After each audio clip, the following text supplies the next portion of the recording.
Right, so we're all set. It's been feels like it's been ages since we did one. Yeah, we've had the Christmas break, haven't we? And we've had a few other bits and bobs going on. So Anyway, it's New Year and fucking hell, don't sound too glum about it. Oh, it's New Year and 2023 started.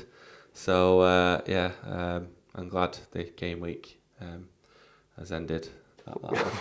You sound like you're fucking glad your life's ended. Well, yeah, You've not had the best of weeks, have you? To be fair to you.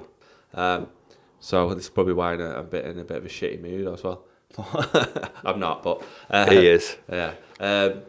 So just before the last game week deadline, not the one that's just gone today and Tuesday, the last one, I got an email notification, and I was away from the computer, and set on my Teams, happy days. Got an email notification about 11:05 when I looked at my phone. I don't know what it is, Monday. but your misery is making me a little bit happier. I don't know why that is. You just feel you look very down today. Very down.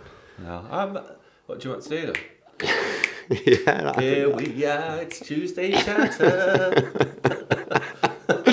That can be the new intro. Do it like Ricky Gervais does. Tuesday chatter. Something like that. Is that better? Well, yeah, that's better. Yeah, okay. You've cheered me up like no end. Yeah. So I'm cheering you up, and hopefully I've cheered you up on this Tuesday. So anyway, doom and gloom over and done with. Yeah, you tell me how you've been doing. You know, I can see you've got loads of printouts here. I've got.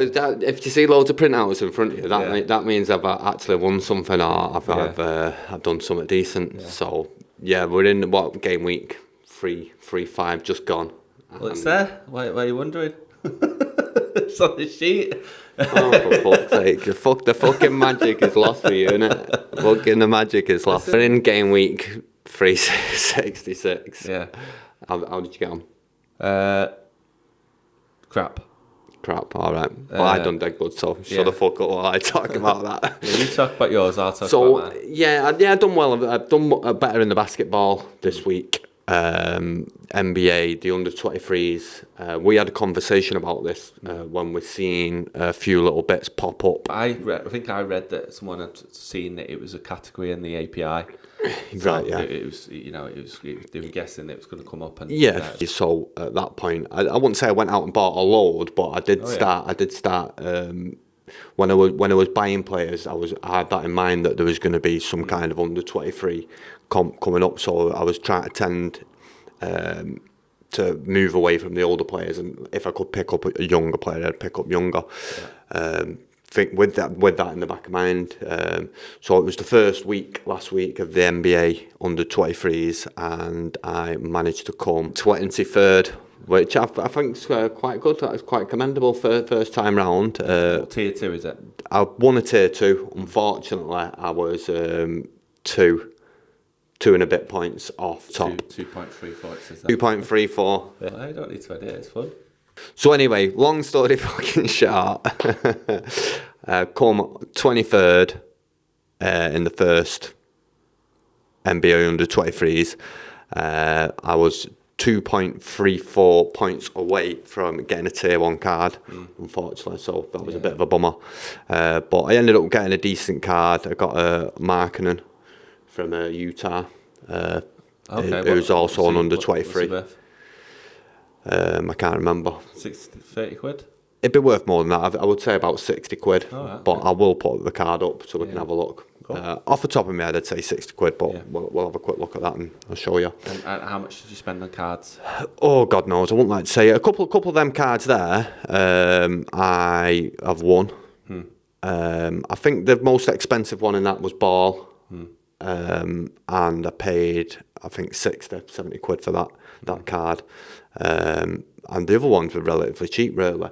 So I reckon I'll probably do a little bit of maths on it and see how much I've actually spent and how much I've made off just that lineup. It'd be quite an interesting graphic to show you. It's all also against how long is it going to take for you to get your money back. Well, this is it. So I've got another under-23 card now, which is a tier 2. Is a decent player. You know what I mean? He's going to go back into another team next week, and basically it's just like the snowball effect. The problem is they're only trialing this; it'll go away for a while.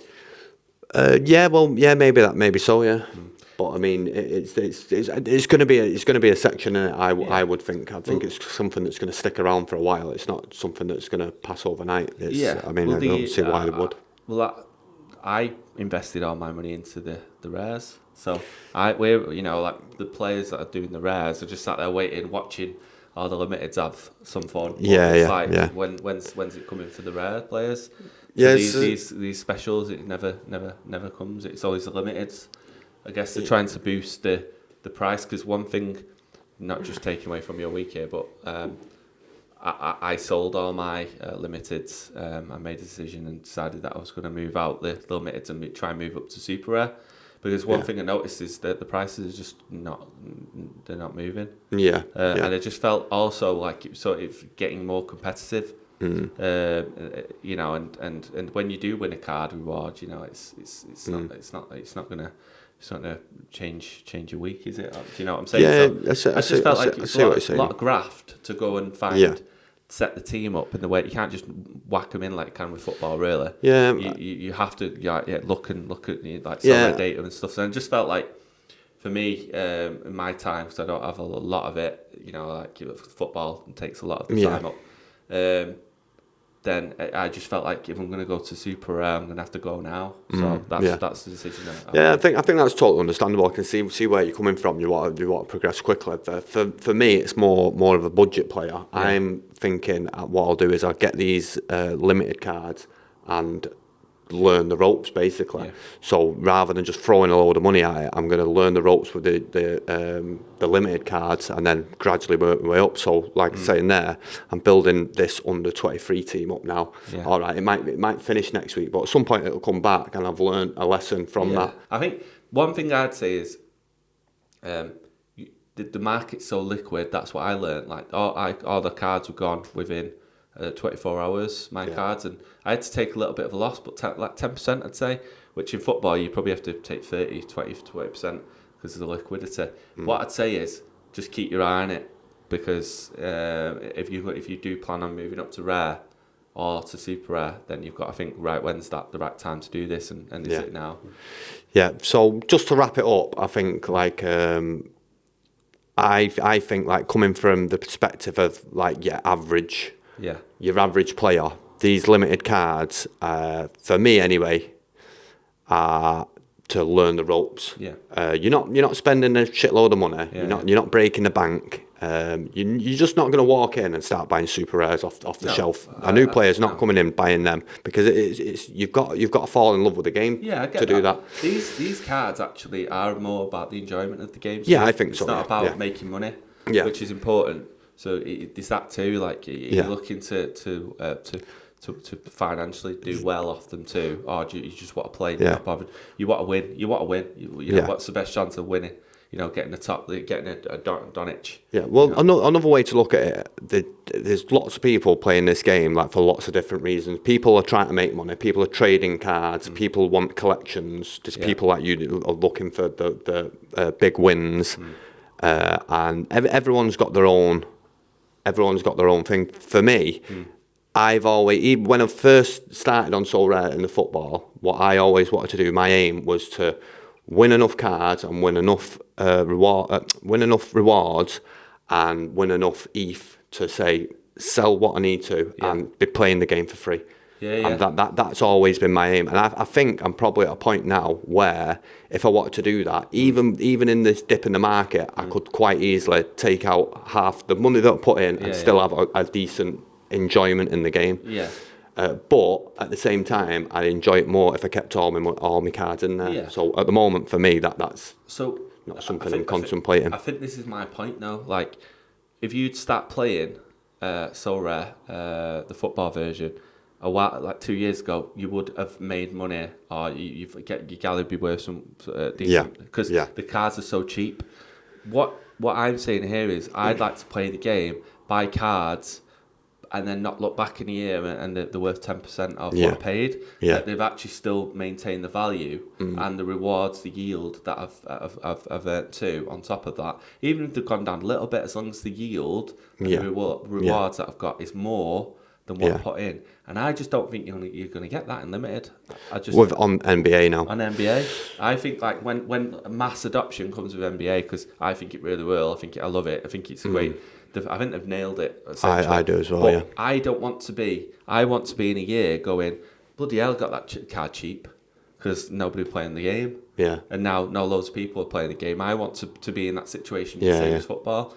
And what I'm saying is, the only way you're going to get that, I think, is in rare, because Yeah. they're holding the value better. Yeah. And limiteds are just so volatile. Yeah. And that's what I'm saying basically. Yeah, I think it's a really interesting topic actually. So I think it's safe to say that me and you here don't know what's going to happen with these cards. Not at all. Not at all. But what I will, we're all speculating. That's what the game is, isn't it? what I will say is, why don't you drop a little comment below and tell us what you think? Yeah. That's a good idea. Yeah. Fuck you. Rares all the way, super rares. Let's go. I've not bought any yet, by the way, but Yeah, I do agree with you. Yeah. I agree that the way forward is to go up. Because I've always thought that anyway. Progression. I mean, that's what I think. Yeah. So the other thing that I wanted to talk about here with the basketball. So I've obviously I'm in the rares as well. I've got a few rares. So I've been doing better in contender than I have in champion. Like I think it's a little bit harder because there's no cap, so it's harder to get them players in there. Yeah. But I've actually been doing all right. So I've started to grow a bit of a gallery as well there. Yeah. So I'm growing my rares naturally through a small amount of cards rather than going out to buy them. Yeah. So I ended up winning in rare contender. I come 138th and won Dart. Yeah. I think I don't Dart, big Dart. Big bad Dart. The biggie. But it's a decent card, and it's going to keep it under the threshold of contender. I've not won a card for ages because like I said, I'm stuck. Because you sold all your limits. Well, I'm talking about in the rares, obviously, but the problem I've got is I've got loads of under 23 cards and rookies, and the bottom end that'll get you might be like 8, but then they'll get you 18 if you're lucky. But I've got all the top end cards. Yeah. But you need the middles. You need the ones that middle like of the are road, averaging 25, but then you hit a 50. I think that's why it's so easy with the limited, is because you can just go out and literally buy them for peanuts and and I think that's just part of the learning the game. But that's it. But right, okay. So how much more do you think you need to learn with the game now? Not basketball and not team news. I'm talking about the actual game and how it works. I think Sorare. Well, back the NBA. You know it Sorare inside out NBA. now. Well, you say you know it inside out, but it's literally changing every week. Every week it changes. Yeah. There's a different competition. Yeah. There's lots out there. There's lot to learn, I think. But I'm glad. Put it this way, right? If I'd have swapped all my cards now for rares, every limit I've got swapped for rares, I would have spent a hell of a lot of money, and I had cards there thinking, I wish I'd not bought that. Yeah. Whereas now I've got some cards there that I wish I'd not bought, but I've not spent the earth on them. Yeah. So that's what I mean by learning. Yeah. I think and if you're on a budget and you've not got like money just to throw at it, then I think that's the way forward. Yeah. And learn the ropes, learn the mistakes, and then move up to rare rather than. No, I completely agree. By the way, I'm just talking about. But in terms of how much I've got to learn, I think it changes every week. So I don't think you ever stop, and I don't think you ever stop with the football either. I think that changes as soon as like a league lands, or something happens. They change. They're changing the thresholds. That is going to be another learning curve for everyone. Everyone. I don't care who you are, like how long you've been playing this game. It's going to change. It's going to change everything. It's going to change the whole thing.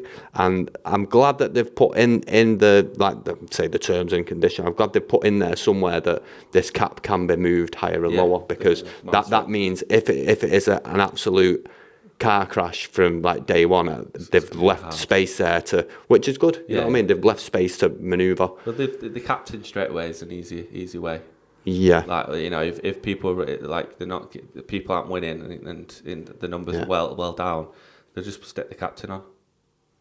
Yeah, well, yeah, for football, yeah. So the other thing is like, I'm a bit peeved that they took the XP away in this new threshold. It's only one division. Yeah, no, it's only one division, but I think that people that have had the cards for a long time should like get a little bit of an advantage with the XP that they've gained. Yeah. Otherwise, like we've been gaining all this XP, and maybe that'll be the thing that'll push you a little bit further into. I don't know. Yeah. But if you're out there, whoever's making these again, they can these bring iterations, the way they've done it is it gives them options. Yeah. I think it's really good. If they need to, they can bring the XP in and go, hey, look everyone, we're dead nice. Look at what we're doing. We're bringing XP, so you've got a better chance of winning, getting the threshold. Or hey, we're doing the captain. You know, so they're almost like, instead of taking stuff away, they're giving it to you. It's yeah. Of course, yeah. So we've got rock bottom, and then they can there's always stuff that they can add, and we can make it better. So rare. It's clever. It's clever, isn't it? It's clever. Yeah. I think the what Sorare, like, they've had a lot of shit thrown at them in the past year, but the last 3 months, last 6 months, like they've nailed it with the NBA, and the UI changes that are coming out now. Like, I feel like the teams, they slowed everything down, and now the teams they're letting it all go. I'm really interested to see how this the threshold changes at the end of the month come in, and how that affects the game, and obviously the prices have just gone in football, but hopefully that'll start to pick up soon. We said there was going to be a pump, but that's a little bit worrying that there's not really changed the cards. It hasn't started in America. It started to bottom out, and Argentina started to bottom out and going slightly a bit up, but overall, it's not good. I don't think there's much money out there in the world at the moment. I think people are keeping the purses tight, aren't they? So once the game weeks start going, all the leagues start opening up, that hopefully that'll start to get the market going again, especially when players need to go and pick up these players that are under the cap. That's gonna. I think that'll be a massive boost. Start moving the markets at the bottom. Like super rare, getting 5 super rares too, so you can $150 or something, which is really good. But the progression there too. Plus, you can win uniques apparently in that division. I think I'm looking forward to the super rare threshold actually, because I've got a load of like middle. I've never really been able to use them because they're not that great. But the middle of the roaders that are gonna probably loads of do quite utility well. now for dead cards that people thought were just useless. So those. Shout out to Sandstorm, by the way, because he's got loads of them. But he's just won a tier 1. All available for sale. Well, I don't know now. He's I think he's randomly just ended up buying loads of crap, and we had him on a podcast and we were ribbing him about it. But anyway, I think he's actually he might have cornered the market for this, because he's just got all these cards that do well every 6 games. Pavel Trader's going to be shaking in his boots when he finds out Sandstorm's collection is shite. Sandstorm ahead of his time. It's either that or the broken clocks come all the way back round. You decide. So I think that probably about wraps it up. So just before we go, I just want to tell a quick story and give a quick tip. So this is probably why I'm in a bit of a shitty mood as well. I'm not, but he is. So just before the last game week deadline, not the one that's just gone today and Tuesday, the last one, I got an email notification, and I was away from the computer, and set on my Teams, happy days. Got an email notification about 11:05 when I looked at my phone. Someone's bought my super rare keeper in Challenger D2. So absolutely wiped out my team for that division. It was quite a strong team as well. Had a unique in there. But tip for you, if you're playing the cards, unlist them before the deadlines, because basically someone's coming last minute, bought a card that I forgot that I'd listed, and just took 5 of my players out of the game basically. It can cause heartbreak. It can. Luckily the team did shit anyway, so I wouldn't have won anything. But that is a very, very important tip that I have learnt, and look out for a video on that as well. Yeah, and I'll run a little bit of a violin over that for the put the violin in. For the heartstrings. But yeah, I think that's about it. Moaning, get the Copters moaning card out as well. Yeah. But, anyway, PSG stack. Come on, about for this game week. I'm feeling lucky. Come on. And I've got I've got one team out, so absolutely nothing in the pipeline. But the NBA. Yeah. Happy days. Fuck NBA Limited. Right, see you later. Have a good game week, and in a bit.